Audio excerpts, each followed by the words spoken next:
Have you ever noticed that all Marvel movies have the exact same plot? Odin turned out to be Loki the entire time in disguise. Robert Redford was working for Hydra. Tony Stark was working behind the scenes to deprive Robert Oppenheimer of his security clearance the entire time. And all for 3 hours of what? That's the question we're going to ask as guest host Fiona Powell leads us in a conversation about whether superhero movies could be considered cinema. I'm Eric Trommater, and this is World Cinema History. We here at World Cinema History just want to take a couple minutes and remember the great director David Lynch, who we David lost this week. I was never a huge fan of David Lynch, but I mean, the man was visionary.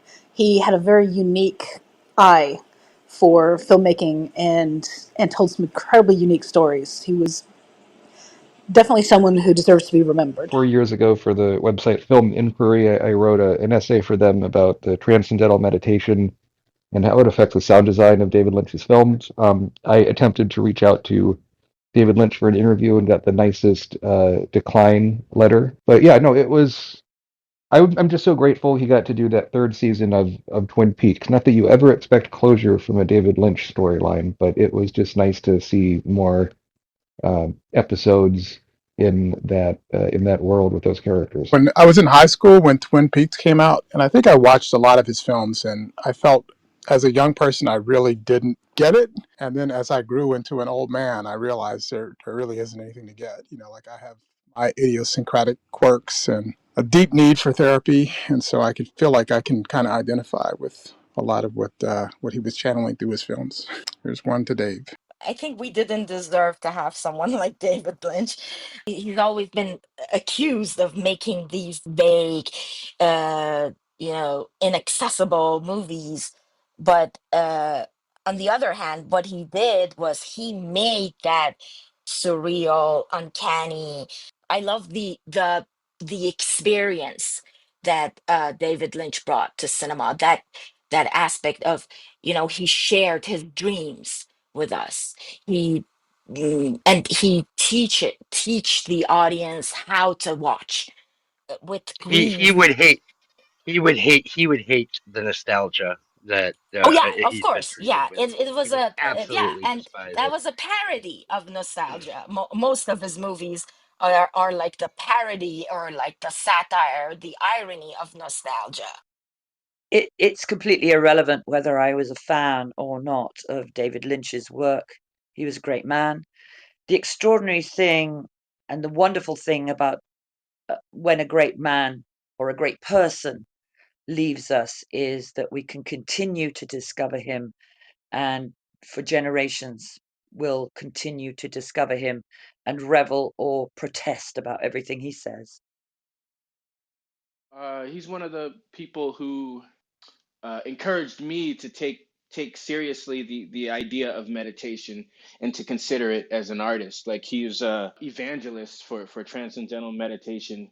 You know, so much of what we do as humans is about the pursuit of understanding, and in his craft, it's less about understanding and more about feeling and sensations and stuff. And so I think he's permitted a lot of other filmmakers, even in small ways, right? It doesn't, like, some people will outright imitate him, but other people borrow pieces.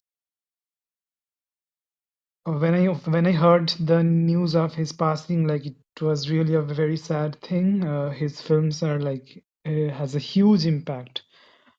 I think first film I saw of him is Mulholland Drive, and it was a very. I mean, he has a very strong impact on the audience. Like whether you like the film or not, you cannot forget the moment you first watch a Lynch film, and after that there is something very different. Like one has to go back again and again to see like what he actually trying to say through his films. For And me, as an older person, I would have to say that prior to the internet, David Lynch was responsible for allowing me to find people who are kind of intellectually or emotionally artistically, aesthetically aligned. Um, Eraserhead, Grandmother. These are the movies that we kind of passed around in the late night theaters and the art cinemas, and um, a lot of it was sort of trying to go out of our way and bend over backwards to be odd, you know, because it's a strength, especially during a period of intense stylistic conformity. Somebody said something about the a kind of ironic or satirical take on nostalgia, and it occurred to me that he's kind of a an antidote to Wes Anderson. I don't know. I My daughter became very enamored of Lynch because she embraced the oddness of his stories, his method of storytelling, and he became like part of her personal. She was a David Lynch fan, like I was a David Bowie fan, and what what amazes me is that he was able to make that bridge between the time before the internet and now, and how we use these sort of code phrases to find our tribe. But one of the best ideas that I like about him is this idea of the gestalt, and how we don't really have these ideas. They aren't ours. We put bait on the hook, and we put the hook in the water and hope to catch a good fish, but we don't own the fish. We didn't make the fish. And so a lot of times I have found myself to be, not to get too woo about it, but, kind of vibrationally in tune with the zeitgeist, and to be able to take these motifs and these symbols and understand them on a more of a societal level. And that's one of the things that I've appreciated about him. I'm going to actually fast forward to the end of his life when he began hosting that weather show on Instagram, and what a boon it was once a week to my mental health to hear him, despite the fact that he knew he had such limited time on earth, be so positive and just such a ray of sunshine during the COVID pandemic. And would you believe it? It's Friday once again.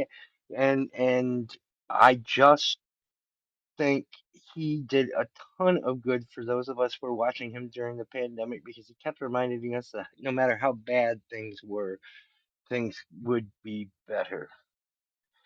And I'm going to end this segment with a quote from him, which he used all the time in various forms, and NASA actually tweeted out on the day of his death with a picture of a hole in the middle of space. Focus on the donut, not the hole. I'm Eric Trommater, and this is World Cinema History. This week, our comic book movie cinema. We discuss Martin Scorsese's controversial quote, as well as the sliding scale by which we measure art in general and film in particular. Joining us today, Yasi Soufi, Erin Brown, independent filmmaker and theatrical director, author Bradley-Tchurigi, Vern Quixote, Abhishek Kasyamba, Melwell, and guest hosting this week, a very good friend of the podcast, podcaster, broadcaster, folklorist, and storyteller, Fiona Powell. Thank you, Eric. I think Eric asked me to guest host this particular episode, although when he first asked me to guest host this particular episode, I had to say, why on earth? I know very, very little about Marvel comic inspired movies or Marvel comics. It's not a genre I am interested in. That does not mean it is not a genre I respect. On the contrary, as a folklorist, I appreciate why in the 20th and 21st century people enjoy the myths retold what they think of often is told for the first time, the myths retold using otherworld as in space, alien type otherworld forms. I appreciate myths told in otherworld as in earth spirit, earth otherworlds told. And that is probably one of the reasons why I have not engaged at all with the Marvel comics or indeed the films. So I know nothing. Which makes you perfect to host this episode because you don't have a dog in this fight. And I thus, really don't. and quite honestly, you're the only human being on the face of the planet I knew who wouldn't have an opinion on this. The other reason possibly it's fine for me to be hosting this is that I don't particularly like or dislike Martin Scorsese. I have a problem with a lot of his films because I'm really not into macho, blood spilling, gang fighty, character versus plot, and Catholic guilt cinema. That's not to say I don't appreciate him as a filmmaker. Please don't get the two confused. I can appreciate it whilst not particularly embracing it, which I hope you'll understand. I also don't embrace horror of any kind. So I'm a weirdo.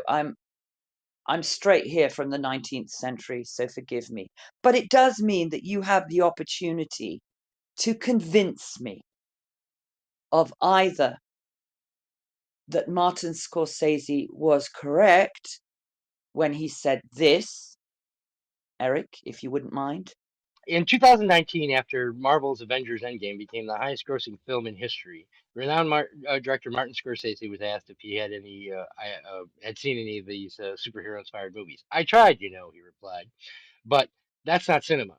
The closest I can think of them, as well made as they are, with the actors doing the best they can under circumstances, is theme parks. It isn't cinema of human beings trying to convey emotional and psychological experiences to other human beings. I did see that quote, and I did actually watch the segment where Martin Scorsese said this. And as a matter of curiosity, I went into a few sites discussing Marvel cinemas, not his opinion of them necessarily, but Marvel cinema, Marvel comic inspired cinema. I was surprised to see that great actors like Benedict Cumberbatch and Tilda Swinton performed in some of these films, which really raised them in my eyes. And I also have a grandson who loves them, although he and I watch. I mean, he's at university, so he watches these at university. So I'm going to come to each of and ask you to give a brief summation, a brief comment about Martin Scorsese and his comment and your feelings on these Marvel movies. And I'm going to start with Erin. Thank you very much, Erin. Oh, thank you. Um, I think, to be blunt, I think it's a crock. He's not the arbiter of what is or is not cinema. And to say it doesn't engage us on an emotional level, yes, it does, or we wouldn't be going to see these movies. And it's like you were saying before about, folklore. We've always told stories. We've always had superheroes. We've always had things just for entertainment. Just, hey, here's something fun to spend the time. Who's he to say what is or is not cinema? And I know he's a very famous director, so his whole career is filmmaking. But that doesn't make him the only person with an opinion. He doesn't have to like them, but they're fun. They're just fun, and they do connect on an emotional level. We love to see the good guys winning, and we love to see good versus evil, and these big concepts that are you know simplified, because it's comic books, but at the same time, they're still stories that we want to hear. And it also seems a little gatekeepy to me. Like he's deciding what counts. It's like,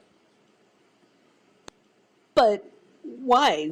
you know, there are different stories told from different perspectives. Why is this one not valid, but others are? You know, that's my opinion. Terrific. Thank you, Erin. Matt, just briefly, as Erin did so wonderfully, and I know you're very experienced in this field, I'd love to hear your take on this. Thank you very much. Yeah, Martin Scorsese, I like quite a lot as a filmmaker, and I'm sort of mixed on his quote. On one level, I think it's sort of generational with the popularity of these films, and some of the Marvel comic movies I like, and some of them I don't.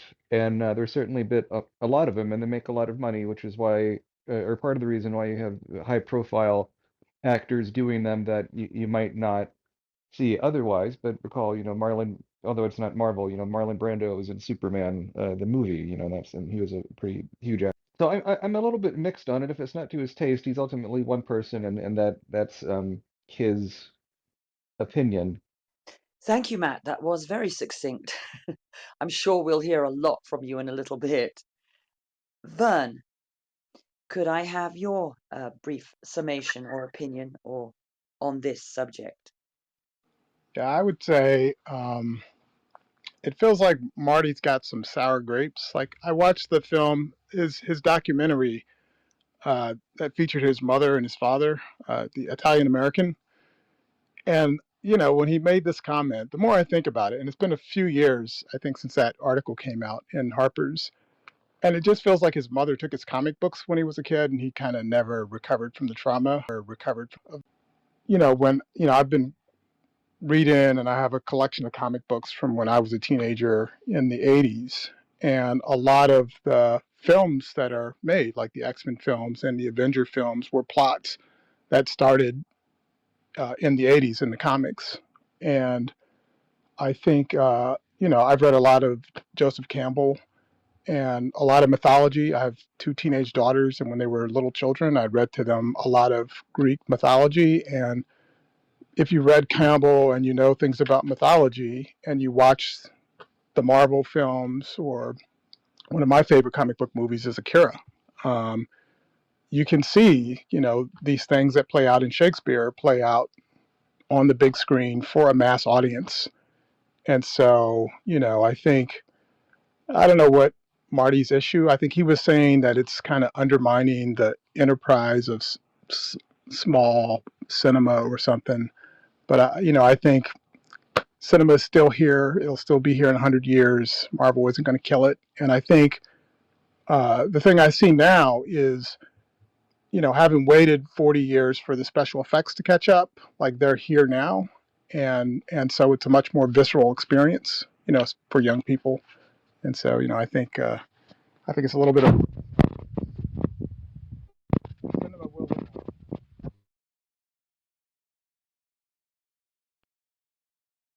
Martin Scorsese has gotten to Vern. We'll hopefully come back to you, Vern. Sila, our good friend Sila, has joined the room, and we didn't have a chance to say hello to you at the beginning, Sila. Welcome. Have you managed to catch up, and would you like to give a brief opinion on Martin Scorsese's comment? I don't know what Scorsese was referring to in terms of the context, what inspired him to say that. I think is bullshit.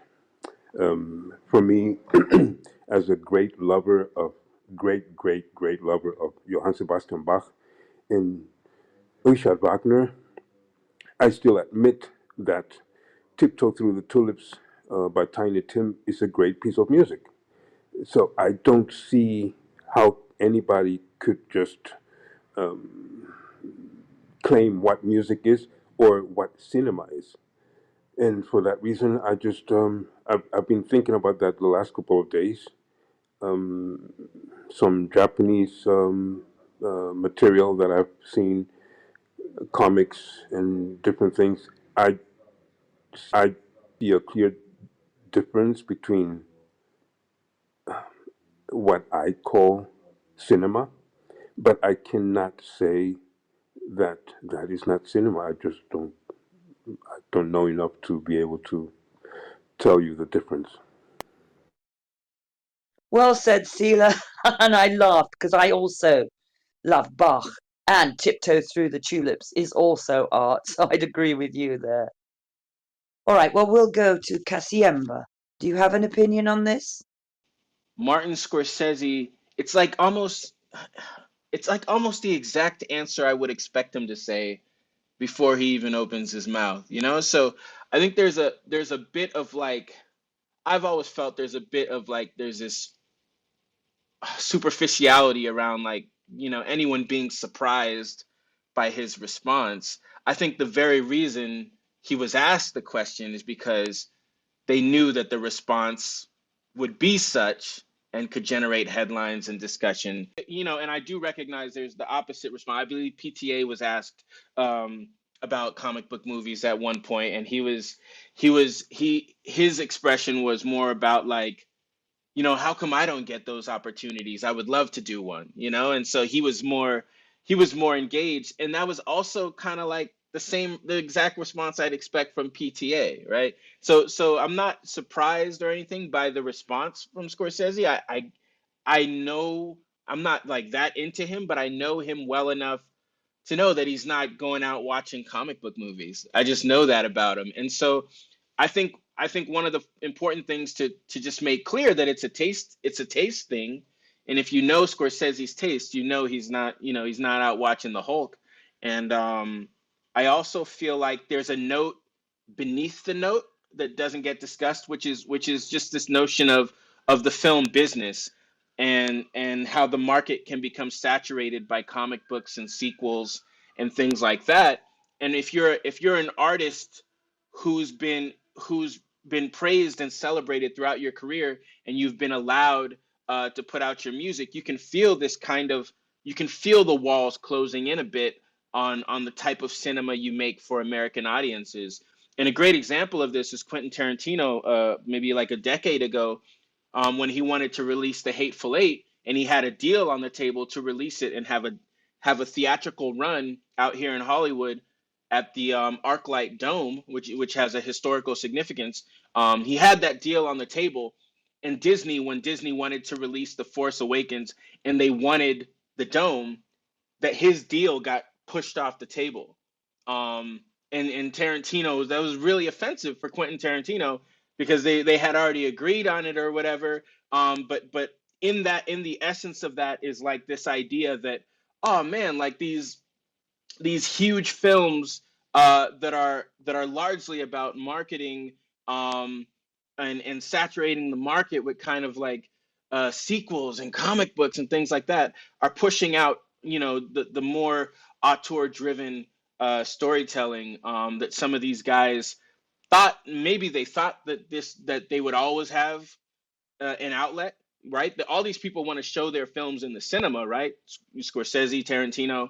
Tarantino in particular wanted a 70 millimeter projection, and The Force Awakens came and kind of I can't remember how they settled it, but it was the threat of that coming and taking it away from them. So I think the note beneath the note, or the note beneath the quote from Scorsese, is largely about the film business and the kind of democratization or whatever the democratic, you know, the idea that multiple kinds of films would be always represented. We can see that that's not the case if we're looking at the market now. So I think that's what's underneath what Scorsese is trying to say. James, I'm so sorry to have missed you out. Please do come in. I'm on an older phone that is not cooperating. I can't, in fact, I can't find half the buttons I need. So please do step in at That's this okay. point. Your phone works, so what? So it's not a new one. So who cares? If someone's got a problem, that's their problem, not yours. Your phone works, right? So okay, cinema. So what is cinema? You've got to figure out what is cinema. There's a big giant building down here with a bunch of theaters in it, and outside it says it's the Cineplex. So what is that? What is cinema? You know, personally, I think that it's just basically a word that just means entertainment. Movies is an old Clint Eastwood movie like Fistful of Dollars, is that cinema? It's entertaining. Transformers is entertaining. Some people like Clint Eastwood, some people don't. Some people like Transformers, some people don't.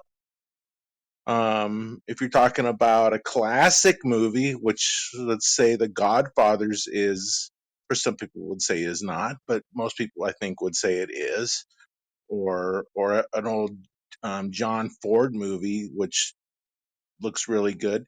I'm going to take a John Ford movie and I'm going to point out to you that all his movies, every single frame looks like a photograph. And that's the cinematography of the movie. Great cinematographers. And, my own opinion is there aren't so many of those around these days. But to point out the Transformers, I like Transformers. They're fun. It's just mindless entertainment. Comic books are, it's a different media, and some of those are pretty cool. Some of them are, kind of, in my opinion, kind of eh.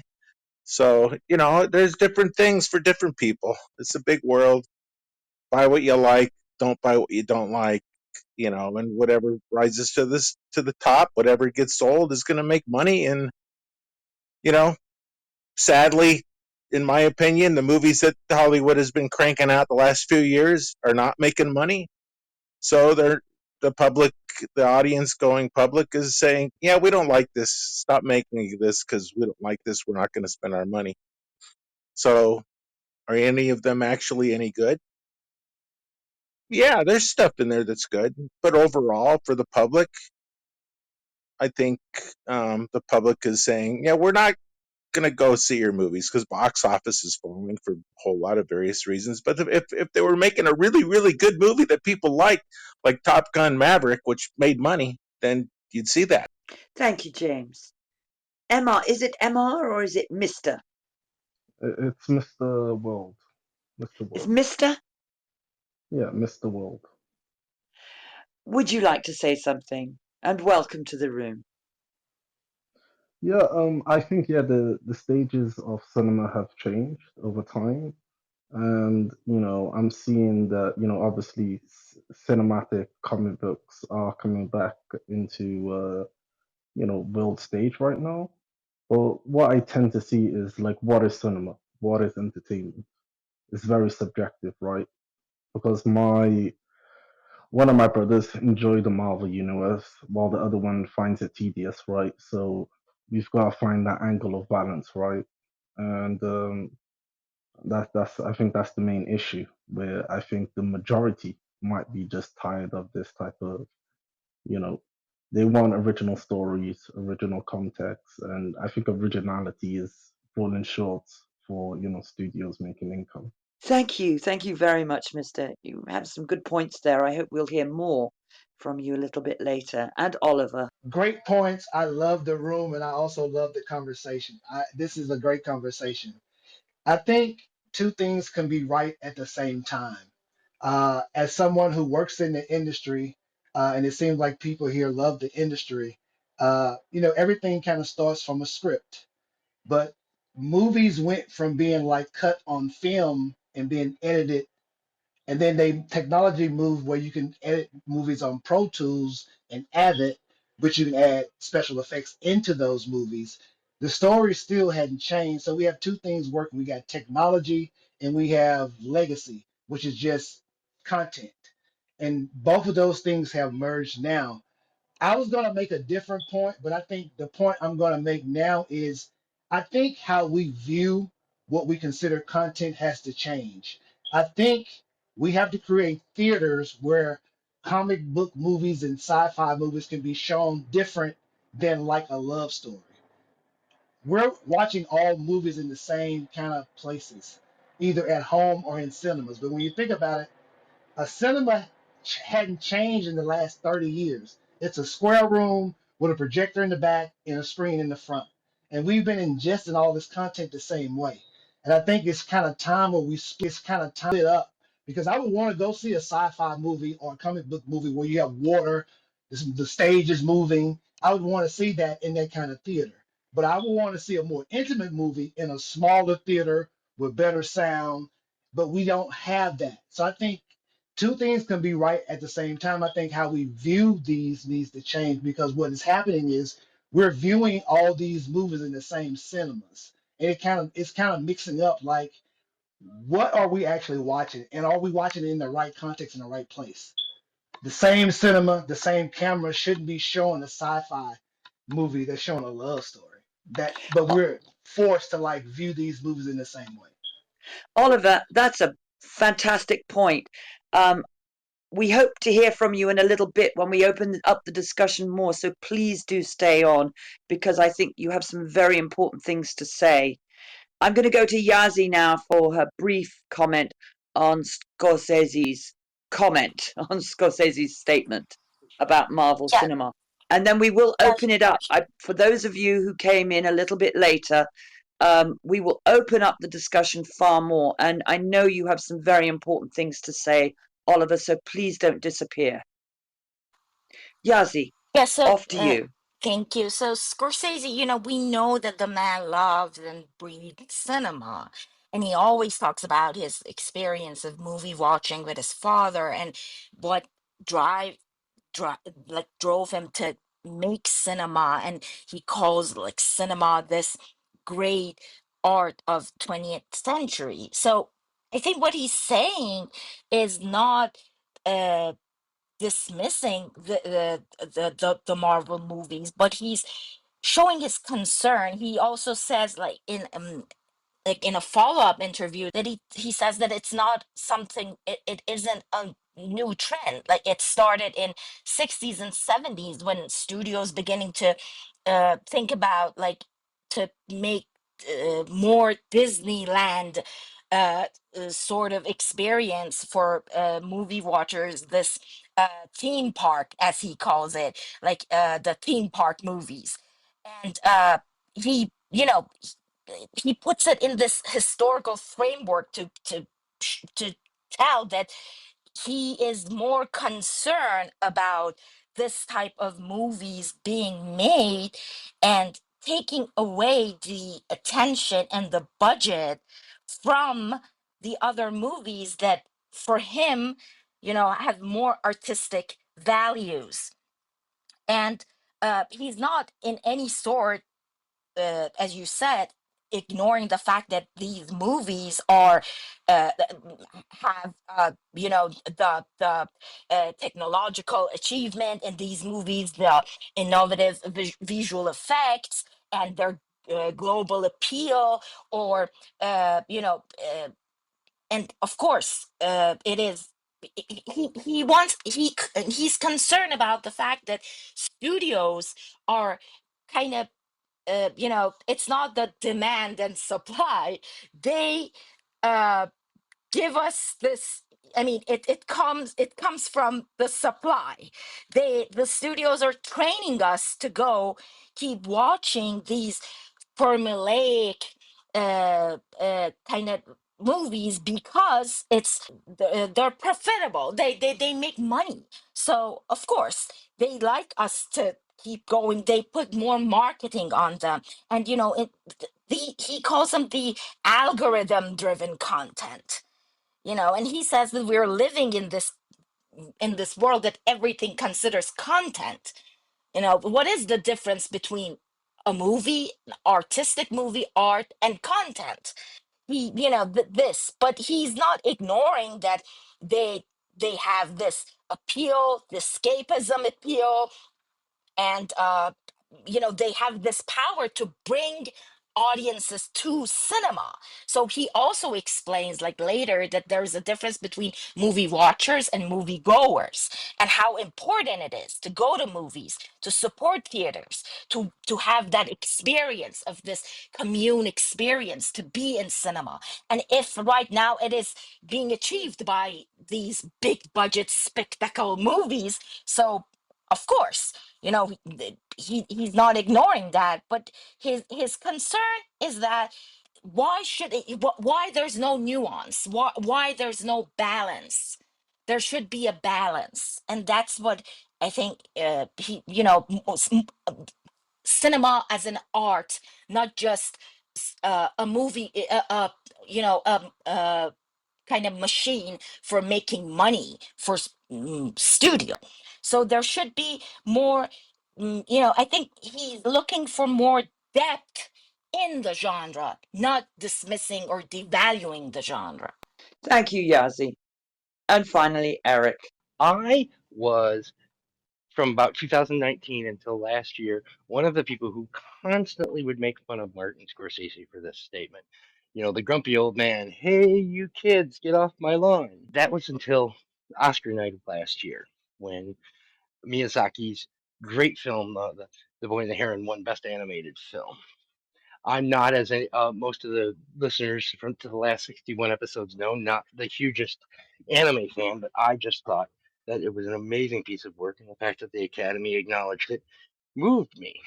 And I went on Twitter during the awards presentation to kind of revel in the glow of other people who were feeling this moment of international film getting its just desserts and things like that. And the first thing that popped up was from the voice actor Shamik Moore, who had played Miles Morales in the also nominated Beyond Spider-Man verse Electric Boogaloo Part 3 or whatever it was called. And it was just a one word. It was Robbed.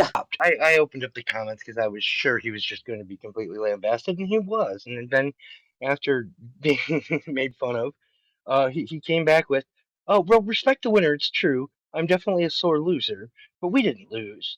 Spider Verse had impacted a lot of people, in caps, of course. We may not have been acknowledged tonight, but life goes on and beyond. Yeah, get ready." And of course, the beyond was because there's a Beyond the Spider Verse 4 out or something like that, except there's not because it's been infinitely postponed because despite making $825 million, that was actually considered a financial disappointment, and they were supposed to make a sequel that they are not. And suddenly, I was a little old man shooing kids off my lawn and collecting the baseballs that they batted into my backyard because they're mine now and they can't have them back. I suddenly was identifying with Martin Scorsese because it just occurred to me that, wow, maybe we have taken these people a little too seriously if that's what they think. If someone who is so important to the anime community winning an award can kick off somebody and their only response is our box office was larger, then I can understand the frustration of someone like Martin Scorsese who is out there fighting for the same budgetary dollars with these super. Thank you all very, very much. What I'm going to do now is open the room to a little more discussion. Raise your hand and I will come, and I would beg of you to allow everybody to get a chance to try to be succinct in your argument if you possibly can. That would be fabulous. Thank you. Okay, over to you, Vern. Yeah, I think I want to call back to something that Oliver mentioned.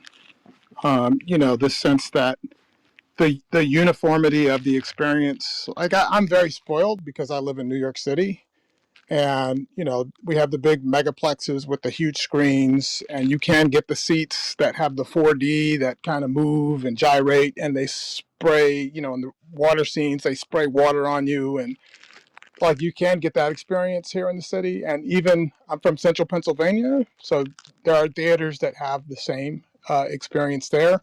And then we have a lot of independent boutique theaters where the screen looks like the screen in your, if you have one of those 70-inch screens in your living room, like you can go to movie theaters and have that experience too. So I think the phenomena that he's talking about, it already exists. Maybe it's not in smaller communities, maybe it's like big and mid-sized cities, but I think you can get that.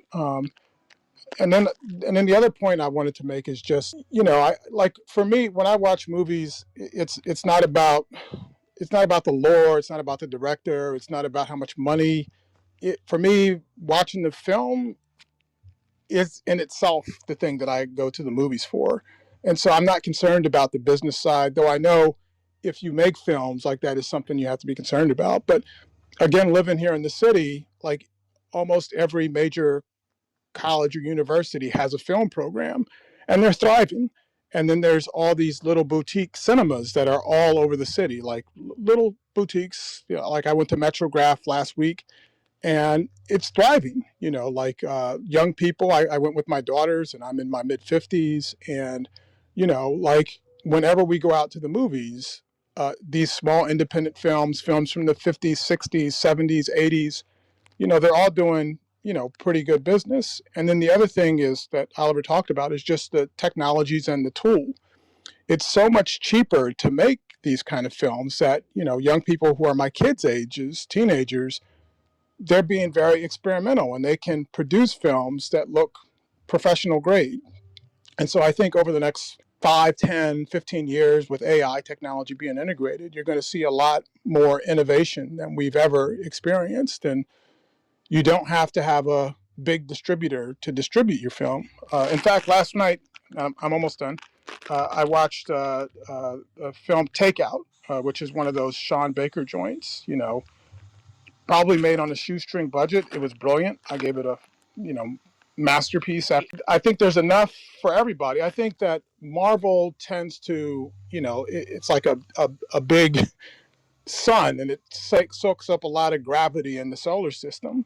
But there's still that's always been the case. I think throughout movie history, you know, the big players have always done their thing, and then there are thousands of smaller films that are being made that find their audience. And you know, I think, yeah, I think again, I think film is going to be all right. Thank you, Vern. Erin, I know you had your hand up. I'm going to go back to what Eric was saying about Across the Spider-Verse versus Boy with a Heron.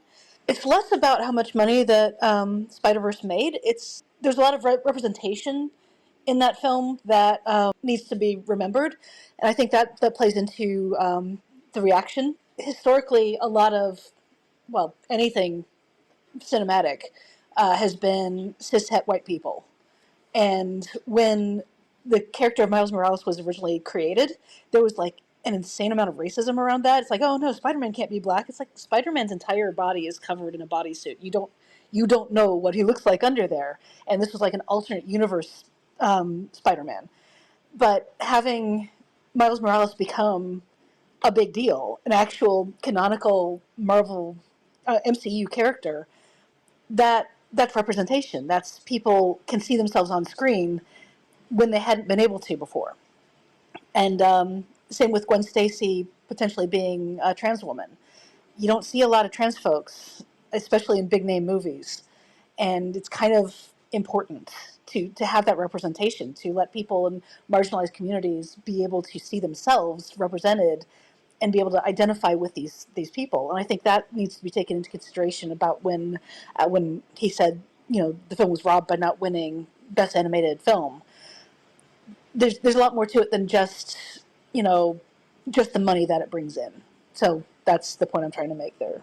Over to you, Matt. Thank you, Fiona. Yeah, no, a lot of really strong comments in here, and I think that they don't let movies stay in the cinemas as much anymore as there used to be. And I mean, that's been a problem for a few decades now, but that a lot of it is sort of comic book Marvel movies or cartoons or these sort of things, which I like. I like both those things, but I also like a so-called balanced diet of different things, and which is why this year I'm trying to go to the cinema more. There's just not, because I want to support it, but some things disappear. I live out here in Portland, Oregon. We're not that big of a city, and even, you know, something major like Francis Ford Coppola's Megapolis or whatever that one was, right? Was only in theaters for like 2 weeks. I mean, that movie wasn't very, didn't make a lot of money, but still, it would have been nice for it to hang around a bit. And so it was like come and gone in an instant. It would have been cool to see that on the big screen. But I do think these Marvel movies and other comic book stuff are the introduction to cinema for a lot of people as well. So I mean, there's both kind of good and bad with it, but yeah, I don't think it's the end of the world for cinema by any means. Thank you, Matt. And Johanna? Is it Joanna or Johanna? It is Johanna, and thank you so much for inviting me up. First of all, I just want to say that the conversation so far has been fantastic, and I just love the diversity of opinion. Um, and it's been a great start to my day here in Australia. I just wanted to hop on what Erin was saying about representation, which I think is so important. And it just made me think that isn't it a shame that it has to be one or the other? In the sense that it can only be Spider-Man or a Miyazaki film. And I think it's a shame that, or perhaps it's something to work towards, that it is more accepted for animated films to be appreciated, whether they are, superhero inspired or referencing or not. Because to have to pick one of two, or for there only to be one spot, and for the pool of possible films to take that spot to be so small in this case, I think we also have some work to do in that aspect as well, because I would love for there to be a wider appreciation of animated films, whether they are, superhero or not. And I think that was all I wanted to add at the moment. But yeah, thank you for this conversation. It's delightful. Thank you very much, Johanna. May I say something? Because nobody else I'd has be Absolutely. hand. disappointed if you didn't.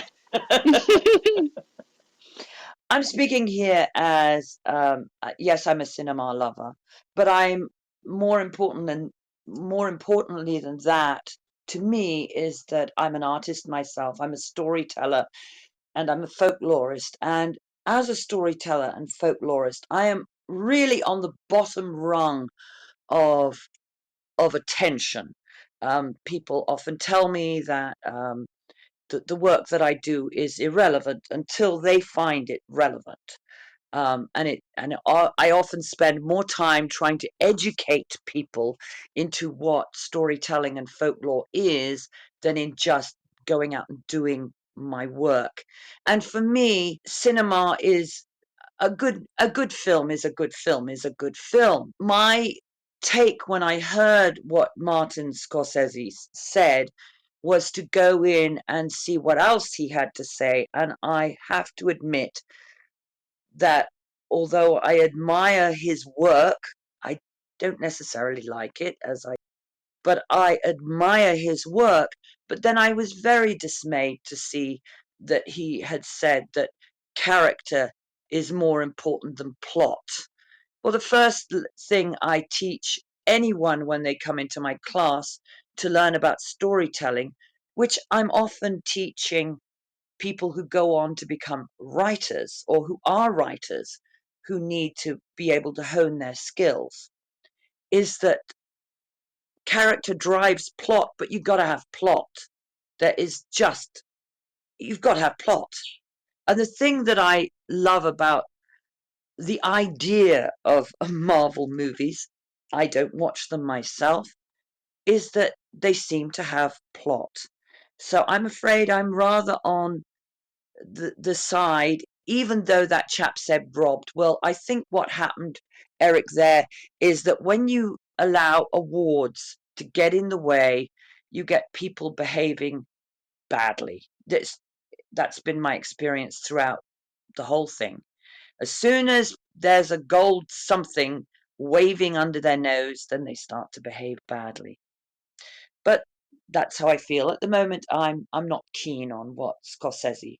I Thank wanted you. to point something out a little bit earlier, Oh, if you Cassiamba, don't come mind. back. Yes, please. Thank you, thank you. I forget this was in the context of something someone mentioned earlier, but I went to a film festival to hear a cinematographer by the name Wally Pfister speak. Wally Pfister was Chris Nolan's longtime cinematographer up until what? I can't remember, but he did The Dark Knight and he did Nolan's earlier film. So he was his main cinematographer before Nolan switched to Hoyt von Hoytema in his more recent films. And Wally Pfister it was a packed room. Everyone wanted to hear this guy speak. He had recently won and an Oscar, I believe, for Inception. The question came up about Marvel movies, and he was critical of them, and and I feel like a huge part of this discussion is what's the difference between these comic book movies and I mean, sorry, he did cinematography for one of the most beloved comic book movies, which is The Dark Knight, right? And Nolan, and that movie, they seem to, when we talk about comic book movies, people seem keen on separating that from everything else, right? They see The Dark Knight as high cinema, and but also a comic book movie. So I feel like it's very interesting that that occupies a very different space than other comic book movies. But one of the things he said was he was watching one of the Marvel movies, and I forget which one it was, but there was a scene where the camera diverted away from the action or whatever was happening in the story, and it shifted to something in the sky or something on the building. And as a cinematographer, his analytical mind, he was thinking like, why did they do that? And it occurred to him, and this is what he shared with the audience, and this is what he kind of scoffed at. He said that they only did that because they had spent so much money on the production design budget that they needed to show it. And I feel like one of the last thing I'll say is I feel like when I think about cinema and what people are saying, oh, that's cinema and that's cinema, right? There's different definitions that people are thinking about of what is cinema, right? But I do feel like the type of cinema Martin Scorsese is talking about and trying to differentiate is that zone of interest, right? Zone of interest is like, to me, in the past few years, one of the highest levels of the medium, and I think that's what they're trying to protect. Whereas where the camera's motivated and it's telling you specifics, it functions specifically based on storytelling, and it's not making compromises based on budget and based on this star needs to appear on the screen a certain amount of time, this star needs to have a certain amount of lines, right? It's operating on a different set of rules, and I think that's one of the things these filmmakers are trying to protect. Thank you. Thank you. Thank you very much, Kasiamba. Vern, you had a question to ask about folklore. Yeah, so I do read a lot about movies. Like, in fact, sometimes my favorite thing about watching movies is actually reading criticism and reviews of film. And I think one thing that often happens, like especially reading like long form, is people will make connections. Like if you can watch, I think in the production of like the Black Panther, Wakanda Forever, they made the Namor people. They're kind of, I don't know, Mayan, and then there's all this kind of made up African lore, but it's all rooted in a lot of it in actual folklore. Like there are people who do that kind of research, and even if they don't intentionally do that, a lot of times spectators, will be fans of folklore, and they'll watch these films and they'll extract, like anthropological roots. And so I wonder if when you're watching films. I guess you don't watch like Marvel films, but I would be surprised if you watch some of the films if you didn't see, a lot of fundamentals of folklore running throughout these films because they're based so much in mythology and folklore. Oh, Vern, I'm a crashing bore. Whenever I watch a film, I frequently, whenever I watch a film that is not based upon a book, but there are some books in which I do the same thing. But I am a crashing bore. I'm the person in the room. Now, I have to tell you, my specialty is in Celtic folklore, but I do have a side interest in the folklore because of my family. I have a side interest in the folklore of Ghana and Sierra Leone because I have family members who are from these places, and I've gotten to know the folk tales, and also the Pacific Northwest, particularly of Canada. I have gotten to know some of those folk tales as well, and British folklore. But I'm the person that goes, oh, they got this story from this spot, and I'm doing it all of the time. As I said in the beginning, one of the reasons why I'm not particularly bent upon particularly interested in Marvel movies. Not that I have anything against them whatsoever, but because I am more interested in folklore as it responds, or folklore stories that are based on earth spirits and earth tales rather than aliens. I'm afraid I'm not very good at aliens and things that happen off the planet. I'm more on the planet. But yes, I spot folk tales everywhere, which is actually one of the problems that I have with Martin Scorsese films, is that I'm always looking for the story, the plot, rather than the characters. All right. Anybody else want to say something? There are a lot of you who have been very, very quiet this episode, which is very unusual for you, Sila and Yasi and Eric. I'm just having fun, not having to host. Yeah, I'm so glad we have new voices. So I'm so keen to hear like what like Erin has to say. You have to say. Hacienda, James, Joanna, everyone, Sila, everyone.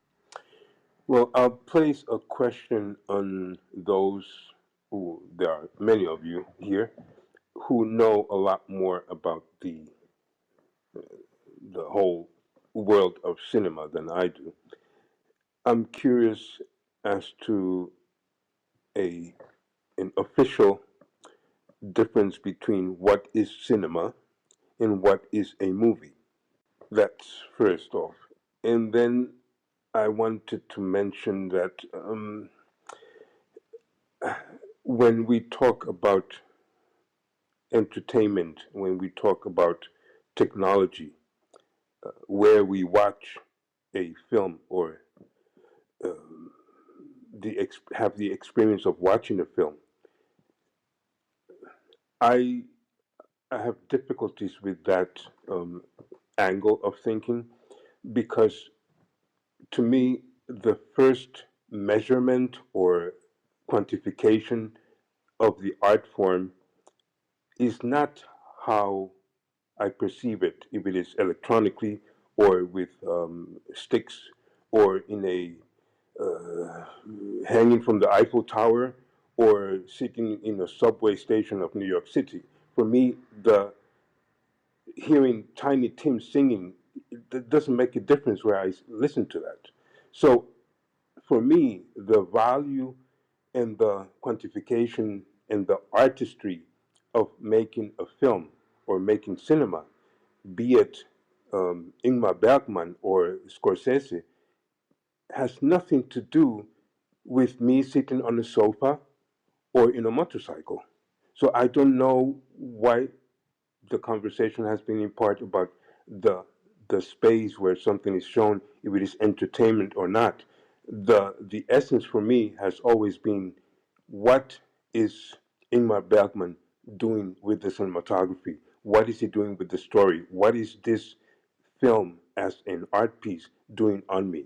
I'd like to kind of drill into that, Sela, if I may. Number one, I don't think that this idea that we can call certain films movies and certain movies films is a good one, because art, no matter how good or bad it is, doesn't suddenly become a painty as opposed to a painting. A book isn't a printy because a trash novel is not suddenly become a printy because because it hasn't achieved a certain level. And so I think movies and film should be just used complete, and cinema are three words that can be used completely interchangeably. And when I say that, I think that what Scorsese was saying was that these aren't films, these aren't movies, these aren't cinema, these are roller coaster rides when he's at amusement parks.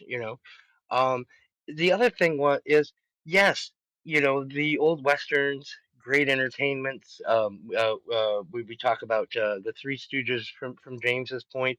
I'm more of a Marx Brothers guy. Um, or Buster Keaton, back in the day, made classic and wonderful entertainments. But there is a difference to me between that type of entertainment, Star Wars type of entertainment, and what Marvel is producing right now. And the biggest one is that these movies are almost 3 hours long. Now, back in my day, a 3 hour long movie to sustain itself had to be a step above. Lawrence of Arabia, The Godfather 1 and 2. Um, maybe the Deer Hunter, even though I would still cut an hour out of the Deer Hunter, but you get my point. Um, and now the tritest of entertainments are now 3 hours long, and they have to fill that 3 hours so that not only will people pay attention in the theater, but they won't pick up their phones when they watch it on television. And so the soundtrack is filled with just noise and whirs and bangs like a roller coaster. You probably are on your phone, so the story can't be too complex because you have to be able to follow it without any visual cues. And so I got it. So I don't think it's a distinguishing between cinema, movies, film, trash novel versus the great American novel. I think it is a difference between an entertainment that is literally just throwing, these movies are cut to death and they're just throwing stuff at you versus films that are made at, I'm gonna say it, a higher level as far as I'm concerned of filmmaking. And so where I agree with Scorsese is not that there is something intrinsically wrong with comic book movies, just that I don't think these movies are very good. Thank you, Eric. For me, the difference between a film and a movie is that I watch films because I was brought up in Britain. Americans watch movies because they were brought up in America, and we all go to the cinema to see them. That's the difference. James, over to you. To make a movie, a film, or anything like that, you need a script. So you need writers. So let's back up a bit and look at literature. I'll say that William Shakespeare is probably classified as one of the best literature writers in history. So does anything that William Shakespeare wrote on the same level as um, a DC comic book? But I don't really think so. I don't believe so. A Kenneth Branagh film is, in my opinion, certainly far superior than any Marvel or DC film, and just has so much more Sorry to drama. interrupt, but didn't he direct Thor for Marvel? I really don't. I He don't did. know. He did. But still, when you look at literature, when there used to be bookstores where you can actually go to a bookstore and wander around, there was all kinds of stuff in there, science, fantasy, science fiction, and adventure, and any one of these authors that covered any of these topics um, wrote the way they write. And some people have a skill at writing, and some people do not. Some people find their level, and that's what they do. And so I'm going to say that the people who make Marvel films, that's their level. Somebody who, does something like On the Waterfront. If you haven't seen On the Waterfront, I recommend it. And by the way, Lawrence of Arabia is awesome. Um, that's their level. And then to make a movie out of whatever somebody wrote requires just an army of people to do that. And so you end up with basically, you go behind and you find out how they make sausage, and it's not a pretty thing. That anything gets made and has a story that, when they're done, is amazing. So yeah, I'll just leave it at that. Thank you, James. And I saw Erin, you had your hand up. And then I think if everybody is happy, we will wrap things up. Okay, thanks. I'm actually going to agree with James here about the work that you put into making films is a big deal. It's easy to say these movies aren't good because they're popular. I hated the movie Titanic, but it still won an Oscar. Does that make it not art because I didn't like it? No, it's still art. I just didn't like it. You can't say this is art and this is not when you're still putting in all the work to write it, to direct it, to act in it, all of the work that all of these people put in to make this finished product. Whether you like it or not, that it is an art form, and that needs to be respected. And trying to say, I like Scorsese saying, these are more uh, roller coasters than movies. I have to disagree with that because some of the Marvel movies are pretty good. Like, yeah, they're big and whooshy and exciting and all of that, but but as was mentioned, Kenneth Branagh directed one of the Thor movies, and that dude knows a thing or two about directing. And Thor Ragnarok was incredible. I love that movie. It was so goofy. It was so perfectly Taika. And I will go on for hours about Taika if you let me, so I'll try not to do that. Um, but another one of my favorite movies is Tremors. It's a horror movie, sort of a monster movie from like what 1989, and it's like no budget, and it's underground worms eating people. But it's a brilliant movie. It's got a great plot. It's got great characters. It looks good. It's enjoyable. Yeah, it's a monster movie, but it's still art, you know. So yeah, what I'm saying is it's still art, even if you don't care for it, or even if it's really popular. So yeah, I think that's all I've got to say about that. Thank you. uh, Going back again to Martin Scorsese, he is trying to emphasize on this fact that there is a missed opportunity here, especially right now that these franchises, sequels, superhero movies, comic book movies, there's there's a sort of backlash towards them, and they're not as much profitable. So maybe right now is the time to reclaim these artistic integrity in franchise movies, the same way that Tim Burton did with his Beetlejuice. I know that it wasn't a comic book, but like look at like what Tim Burton did with his Batman movies. Or there are thousands of examples, like what Erin was saying, of these superhero comic movies based on comic books that are very, very good movies. And they brought this new visions, they new visual techniques. Like, for instance, Spielberg's Tintin, or the movie that brought Edgar Wright to the Scott Pilgrim versus the World, Sin City, Robert Rodriguez, or David Fincher's The Killer, or Guillermo del Toro, Hellboy, Ghost World. The Ghost World. It was an indie, low budget movie based on comic, and it was such a great movie. Old Boy, you know, Park Chan Wook. There are like so many of these movies happening all around the world, and and also in TV series they have. But Sam Raimi's Spider-Man, they all had this vision with them. And the good film, what Inarritu did with Birdman was such a new form of superhero movies, because these movies have this impact on culture, and we can study them as pop culture as a mirror of society. We can predict politics. We can see the future toward the pop culture, how people react to pop culture, how they respond to these movies. So there are so many ways to that we can it can be changed. This nuance can be achieved. This hero villain dichotomy, it can be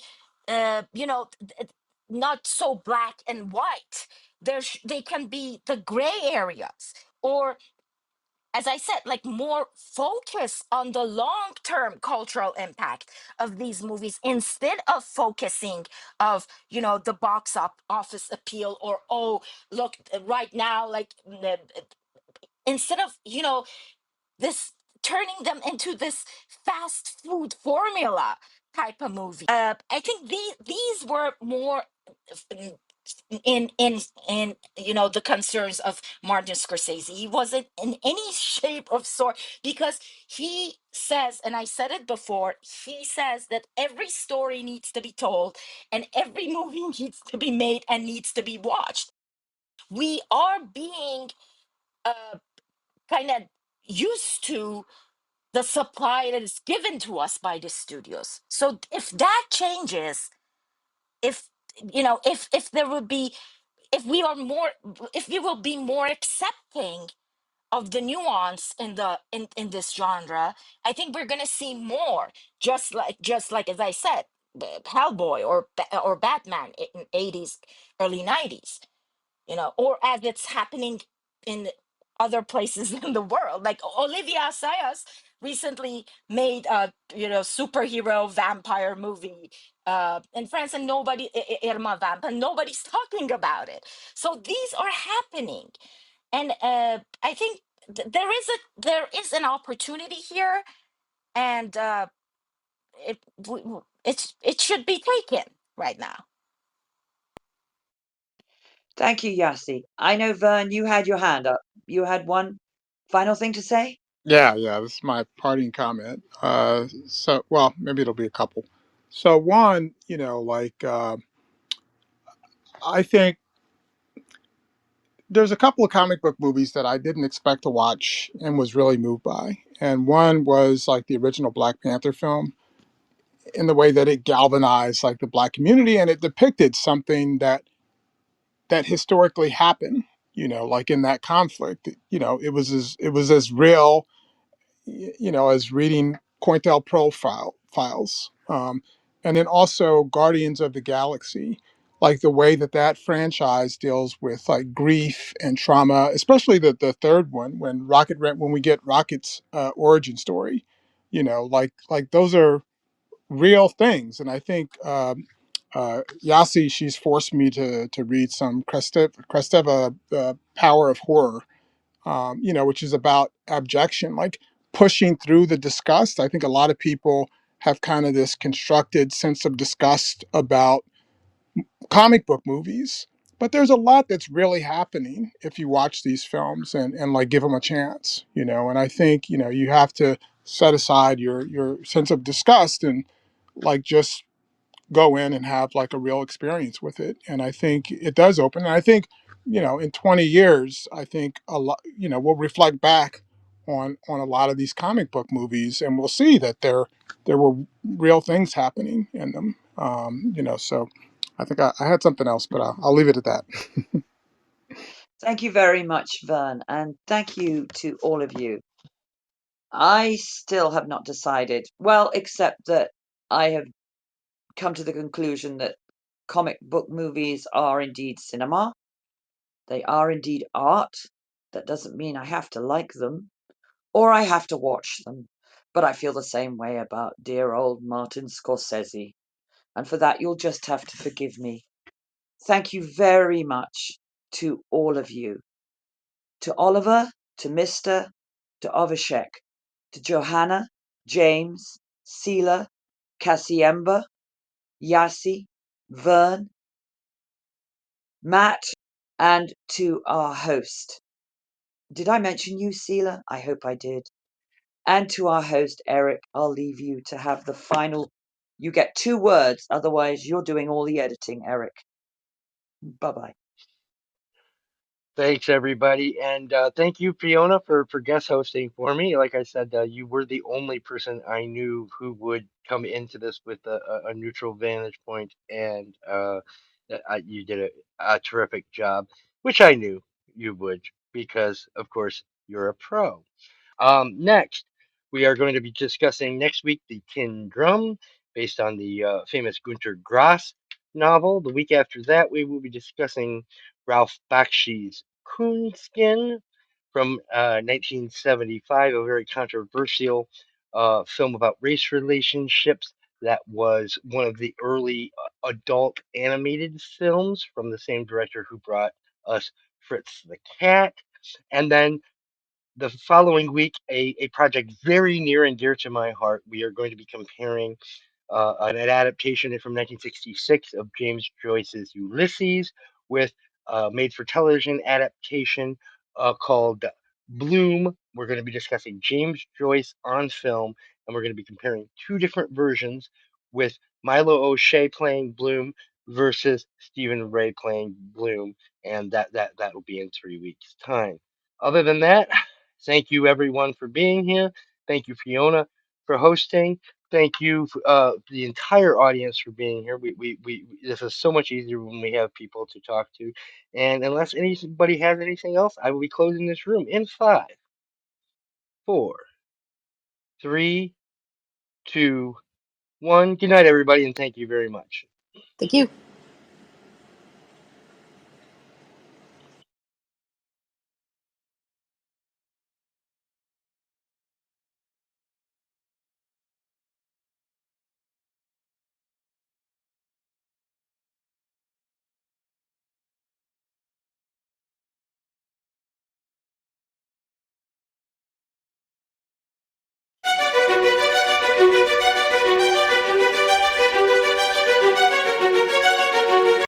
Yikes, that's louder than I thought.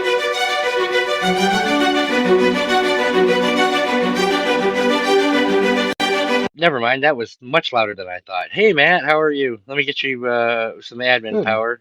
Yeah, thank you. Just we just have to go through that whole deal where I ping people who never use or barely ever use Clubhouse, and they find their way. You know, we did the same thing. Of course. You've been through it. Yes, sir. It's not a comic book movie, but last night I was, because it was on sale, I was watching the new Ultimate Cut of Caligula that was at Cannes last year, and it's quite. I don't think I've seen a director's cut that's so different from the original. Yeah, it starts with the ship, right? The ship that's in the middle of the movie is actually the hmm opening. Yeah, it doesn't have Yeah, him dancing through the fields, and I'm not all the way through it yet. It's pretty long. It's 3 hours. It's a lot of alternate takes. Malcolm McDowell approves of it for what it's worth. But yeah, I mean that's. I think there's been more cuts of that than just about any other movie. my least favorite part of Caligula was all the stuff people tell me is so good about it. My favorite part was actually the hardcore pornography that Bob Guccione filmed and injected into it, because that's the only part I thought actually was filmed well. That's funny.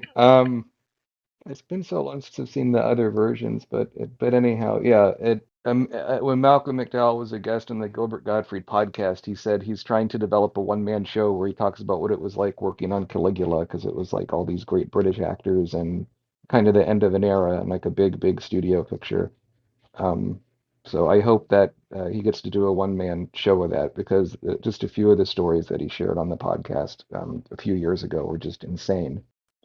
Just a moment. Fiona's having trouble getting in, so give me just a minute here and let me see if I can do something. Erin, tell him a joke. Not that joke, the funny one. Actually, I got one. So, a guy walks into a bar, and it's a rooftop bar, and it's a Tuesday night, so it's just him and the bartender and one other guy sitting at the bar. And he walks in, sits down. The guy that's already there takes a shot, chugs a beer, runs to the edge of the roof, and jumps off. And the first guy's like, "What did I just see?" And the bartender doesn't even react. So a few minutes later, the elevator opens. Here comes that first guy again, and sits at the bar, takes a shot, chugs a beer, runs to the edge of the roof, and jumps off. And so the guy is like, "What is happening?" The bartender says he does this all the time, and the guy comes back in, and the first guy's like, "Okay, dude, what's happening?" And the guy goes, "Oh, okay. So the way this building is shaped, there's an updraft, and if you hit it in just the right spot, it'll just lower you gently to the ground. It's really great. You should try it." And so the guy does. He orders a shot, orders a beer, throws him back, runs to the edge of the roof, jumps off, and dies. And the bartender just shakes his head and goes, looks at the guy and says, "You know, you're a real asshole when you're drunk, Superman." What's up, fellas? Hello. Erin, lady. I think you're a lady. Yes, I am. The dead silence after the joke is like really disheartening. Well, good to meet you, Vern. Erin, I believe we've met before, and Abhishek, I recognize. If we had met, you would remember me for sure. I'm Okay, always, all right, no worries. I'm, Great. yeah, and you'll certainly get to know me today because I'm coming with fire. How long have you guys been coming to Eric's rooms? Oh, a few years, I guess. I was in the UK cinema history one. I wouldn't say as a regular, but every so often. Yeah, I did. I did an episode of that podcast for him as a guest episode, and then I did another one about why I like Taika Waititi so much, and that's about it. But yeah, And what was the other one? The what was the other episode besides the YTT? British wartime cinema, like World War II in British Right. cinema. Hmm. The one I was a guest on was Death to Stalin, which is, despite the title, it's full of British actors. Got it. So if I pop in and out, it's because I'm trying to get Fiona here. Otherwise, we're simply waiting on Yasi Soufi. And if we have to do this without Fiona, I'll read her parts. She has a much better voice than I do because she's a professional broadcaster, but I can read her parts just as easily. I just won't do the Welsh accent. So wait a minute. You guys are running with a script now? Yes. Well, not really a script, but we just written out some instead of just kind of like I kind of remember a guy said something, it's and we'll actually like make references and and quotes and things.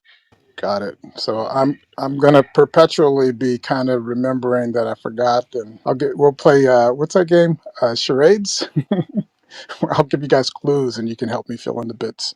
Well, if we go over 90 minutes on a bunch of, pardon my language, Aaron, don't worry, this one doesn't count because it's not until and that it only the part that goes on YouTube that counts. It fucking comic books. I have failed. Okay, okay, fair enough. That works for me. Hi everyone. Hi Mel. Hi Erin. Hello. Vern. Hi. Vern, why do you have an angry countenance? Because Yasi picked a fight with me, and I'm still upset with her. So You know what? Yeah, Yazzie picked a fight with me too. So but I'm just so used to it at this point. I would be disappointed if she didn't pick a fight with me because I think that's the only time she's angry at me. I deny all the allegations right now on record. And demand proof. Want to say this: we don't make any money from doing this podcast, Sila, Yazzie, and I. We do it for two reasons. One of which is our love of movies. The other is the love of each other's company. And I, others. this is not a for-profit enterprise. We do this just for the love of being able to talk to each other once a week about the movies that we love. And that's what this room is about. This room is not about how many people click on it or what have you. That's not what we're here for. Why is it 2 weeks in a row with technical problems? Just it's the curse. It's a curse. Don't suppose you know another joke, Aaron? It doesn't have to be Superman adjacent. So how many ears does Spock have on Star Trek? Okay. One, I Uh, think I can guess the punchline, but I don't know the yep. actual number. All right. The 3? three, yes, the Yeah, number is because, three. A left ear, a right ear, and a final front ear. yep, yep. That's not a good joke at all, but it's a joke nonetheless. It's good enough. Hello, Hello. Hello. it's Fiona. Fiona. Fiona. Yes, That not on a phone that one time that might. that one time maybe because I had completely forgotten about desktops existing. Uh, Well, some of us who actually do this kind of thing for a living use a desktop because of sound quality and other things, and because I can keep my notes on my phone. Then this I and it's I'm sorry I made a joke it's out of not. it. It is my fault. It is my fault It's because yes, it's I entirely was your fault, I Eric. wasn't thinking about I wasn't thinking ahead. All And right, to those so listening who think I'm Wait, just I cross with want to Eric, know. we're old friends. I'm just, of course, I'm cross with him because he didn't warn me, we're always and cross now I I'm want very to know late. we're always how many cross ears with does each this other. Spock have? Yazzie and Erin both have an advantage over Vern and Matt, in whom they know who you are. Erin obviously listens to your podcast, The Things That Made England, because that's where we met, isn't it, Erin? On Yeah, I David believe and so. Fiona's. Yeah. Um, but Vern and Matt, Fiona is, besides that, she pointed out, a very dear friend of mine. Um, a woman who has, was it 28 years, right, or 29 now, years of broadcasting experience, is co-host of a real podcast, and has agreed to help me out simply because she loves me, and that is why she is here, because nobody of her ilk would ever step foot in a room like this if we weren't personal friends. So Not anyway, true. That's not true. I'm not a horrible snob. My only challenge, Eric, is that I can't do the quotes because I can't get to my notes, which are all on my phone, without leaving the room. That's fine. I'll read the quotes. I'll read the quotes. You're here for hosting You read duty. the. You've got the proper voice anyway. I've got stupid voice for those quotes. In what You way? don't. You have the most beautiful voice in the world, Fiona. Aaron, say nice things. Yeah, that's No, no, no need to say nice things. Okay. no, your voice is great. I'm just gonna say that. He gave me quotes that were Martin Scorsese. Now, do I Oh sound like Martin Scorsese? no. Can you do an impression? Not a chance. Not a I don't chance. think I could I even can do the I quotes. can do Martin. I can do Martin Scorsese. Sweet. You what you do is you take Woody Allen, but you make him a little bit Italian. Well Yep. said, Eric. Consumer warning to make sure that nobody says anything on stage that they don't want recorded. So, is everybody ready? Because Yazzie, do you have coffee? Vern, do you have your therapy notes in front of you?